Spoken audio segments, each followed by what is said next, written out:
एक बार की बात है, एक गांव में एक तोता एक पिंजरे में कैद होता है। उसको उसके मालिक ने पिंजरे में रखा होता है। वह उस पिंजरे से निकलना चाहता है, लेकिन बिना किसी सहारे के वह ऐसा नहीं कर सकता। एक दिन एक मैना उड़ते हुए उस गांव में पहुंचती है। वह तोते के पास जाती है और तोते से पूछती है कि तुम इस पिंजरे में कैसे कैद हुए। तब तोता बताता है कि मैं पहले एक जंगल में रहता था जहां पर बहुत से शिकारी आते थे। एक दिन एक शिकारी ने मुझे और मेरे कुछ दोस्तों को कैद करके शहर में बेच दिया, जिसके बाद इस घर के मालिक ने मुझे खरीदकर पिंजरे में रख दिया। मैं अब इस पिंजरे में नहीं रहना चाहता। मैं भी तुम्हारी तरह आजाद घूमना चाहता हूँ। इसमें क्या तुम मेरी मदद करोगी? मैना ने तोते को कहा कि बिल्कुल, मैं इस पिंजरे से निकलने में तुम्हारी अवश्य मदद करूंगी। मैना की सहायता से तोता पिंजरे से आजाद हो गया। इसके बाद मैना तोते को लेकर एक जंगल में गई, जहां पर मैना एक पेड़ में घोंसले पर रहती थी। तोते ने मैना का घोंसला देखकर कहा कि तुम्हारा घोंसला तो बहुत सुंदर है, और इस पेड़ में कितने मीठे मीठे फल लगते हैं। मैना ने कहा कि मैं तुम्हारी भी घोंसला बनाने में मदद करूंगी। तुम तब तक मेरे घोंसले में रह सकते हो। मैना की मदद से तोते ने कुछ दिनों में एक सुंदर सा घोंसला तैयार कर लिया।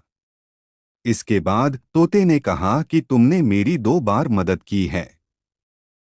एक बार मुझे पिंजरे से आजाद कराकर, अब घोंसला बनाकर मैं तुम्हारा एहसान कभी नहीं भूलूंगा। इस पर मैना ने कहा कि जब भी मुझे मदद की जरूरत पड़े तो तुम भी मेरी सहायता कर सकते हो। इसके बाद तोता मैना की दोस्ती बढ़ती गई।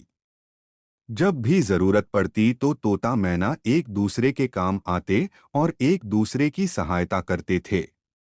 यह बात पूरे जंगल में सभी जानवरों को पता लग गई, जिससे सभी उन दोनों की दोस्ती की दाद देते थे।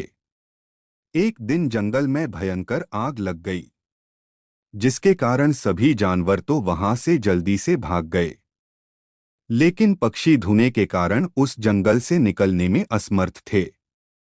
इसलिए तोता मैना ने मिलकर पक्षियों की सहायता करने की सोची। वह दोनों एक डंडे की सहायता से अन्य पक्षियों को जंगल से निकालकर एक तालाब में ले जाने लगे। उन्होंने सभी पक्षियों को तालाब तक पहुंचाया, लेकिन बाद में तोता मैना खुद उस जंगल की आग में फंस गए।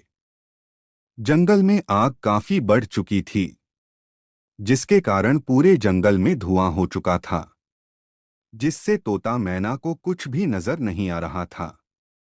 मैना ने तोते को आवाज दी कि मुझे कुछ भी दिखाई नहीं दे रहा है और मुझे सांस लेने में भी दिक्कत आ रही है।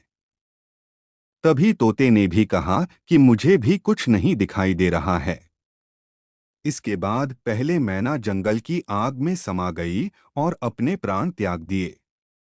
तोता मैना को आवाज देता रहा, उसे नहीं पता था कि मैना जिंदा भी है या नहीं। तोता भी इधर उधर बिना कुछ दिखे उड़ता रहा और आग की चपेट में आ गया। कुछ समय बाद भी तोता और मैना तालाब में नहीं पहुंचे तो अन्य पक्षियों को समझ आ गया कि तोता मैना हमारी मदद करते करते उस आग की भेंट चढ़ गए, जिससे सभी पक्षियों और जानवरों ने उनकी मौत का शोक मनाया। इस तरह तोता मैना की सच्ची दोस्ती अमर हो गई।